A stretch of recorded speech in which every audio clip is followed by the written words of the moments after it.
Let me tell you something that might surprise you. Sometimes the greatest financial wisdom doesn't come from business books, YouTube gurus, or even your favorite motivational speakers. It comes from moments, gatherings, and experiences that shift how you see the world. For me, one of those moments happened at Rhema Feast. I walked in expecting just another conference. Songs, sermons, maybe a few good notes to take. But what I left with were lessons that completely redefined how I think about money, purpose, and freedom. And that's why today, I want to share with you 7 life-changing lessons I learned at Rhema Feast. Lessons that apply directly to young, ambitious Africans like you and me who are trying to build financial freedom with intention.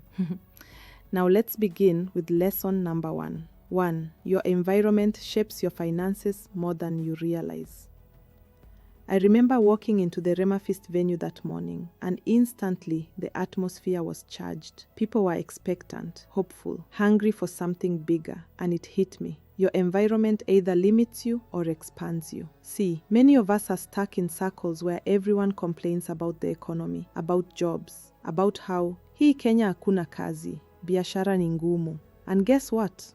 That negativity is contagious. It shapes how you see opportunities. It convinces you to settle. But at Rhema Feast, I was surrounded by dreamers. People talking about investments, new businesses, innovation. And I realized your financial future is not just about how hard you work, but who you're working with. If you hang out with spenders, you'll spend. If you work with builders, you'll build.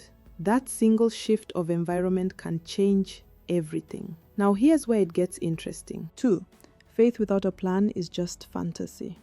At one point, a speaker stood on stage and said something that shook me. Stop praying for money if you're not planning for it. The room went quiet, and I felt it. Because let's be honest, we've all prayed for breakthroughs. God, give me a job. Lord, expand my business. But then what? No budget. No savings plan, no strategy. And this is where so many ambitious young Africans miss it. We confuse hope with strategy. At Rhema Feast, I realized faith and planning are twins. Faith gives you the courage to dream. Planning gives you the discipline to build. Without both, you either dream endlessly with no results or plan endlessly with no soul.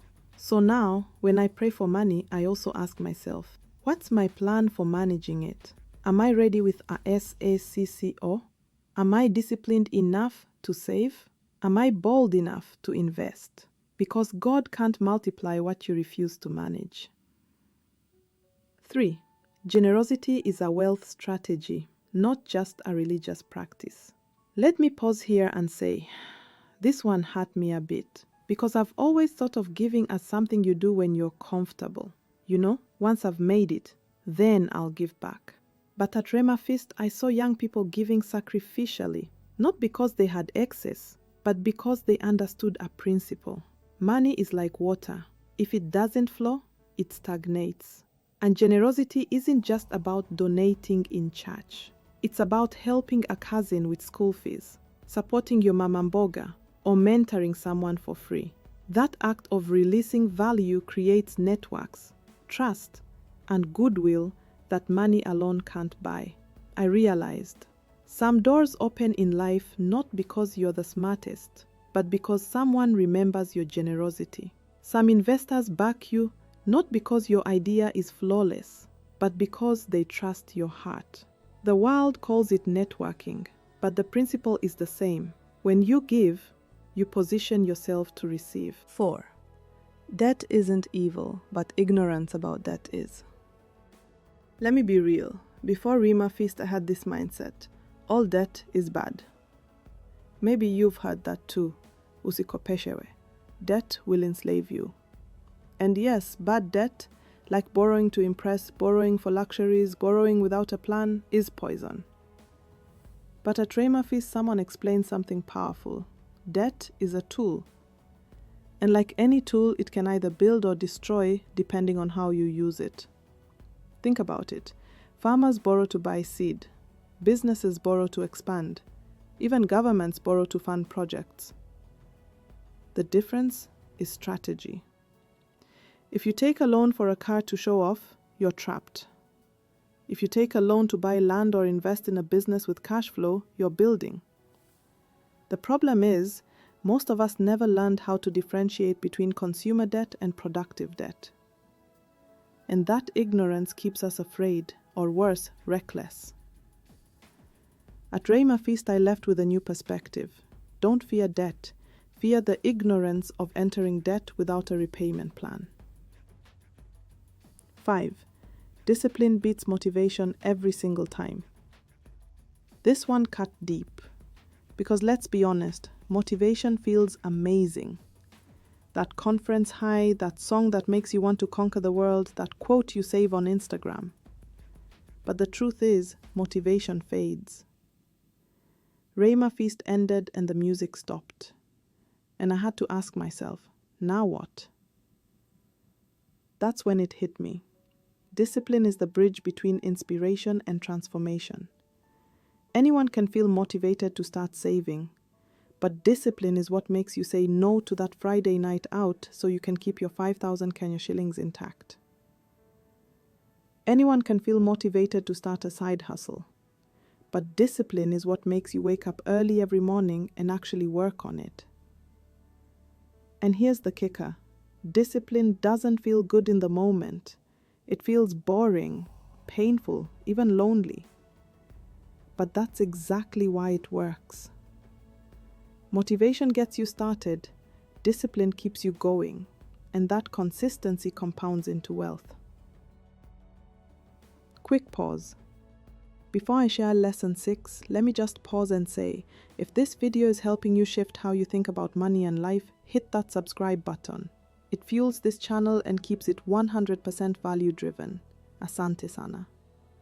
Alright, let's keep going. 6. Small sacrifices today build massive freedom tomorrow. One of the speakers at Rhema Feast shared a personal story about choosing to delay buying a car even though he could afford it, so that he could invest in land. Years later, that land was worth 10 times more and he could buy any car he wanted, cash. And that hit me hard.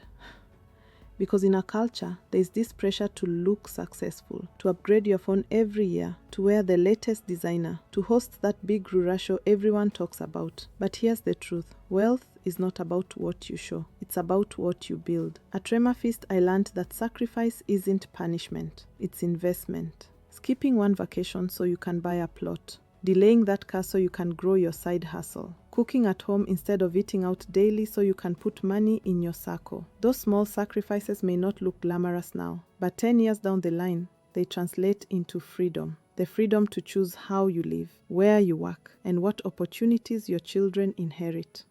7. Your identity determines your destiny. This was the closing moment for me. Rhema Feast wasn't just about money tips. It was about mindset, about identity, about who you see yourself becoming. See, too many of us carry labels that chain us down. I'm just a hustler. I'm broke. I'm unlucky. I'm not good with money. And every time you repeat those labels, you reinforce them. But the truth is, your life will always rise or fall to the level of your identity. If you believe you're a builder, you'll build. If you see yourself as an investor, you'll think like one. If you embrace the identity of someone who creates generational wealth, you'll start making decisions aligned with that. At Rhema Feast, I walked away with a new identity. Not just a dreamer, not just a hustler, but a steward, a builder, a creator of freedom for myself and for those after me. And let me tell you, that shift changes everything. So those were the 7 life-changing lessons I learned at Rhema Feast. 1. Your environment shapes your finances. 2.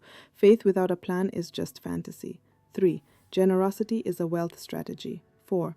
Debt isn't evil. Ignorance about debt is. 5. Discipline beats motivation every time. 6. Small sacrifices today build massive freedom tomorrow. 7. Your identity determines your destiny. And maybe you weren't at Rhema Feast.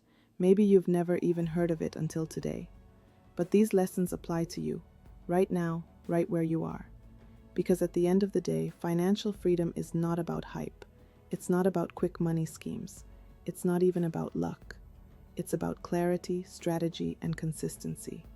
And if you take even one of these lessons seriously, I promise, it can shift your entire life trajectory.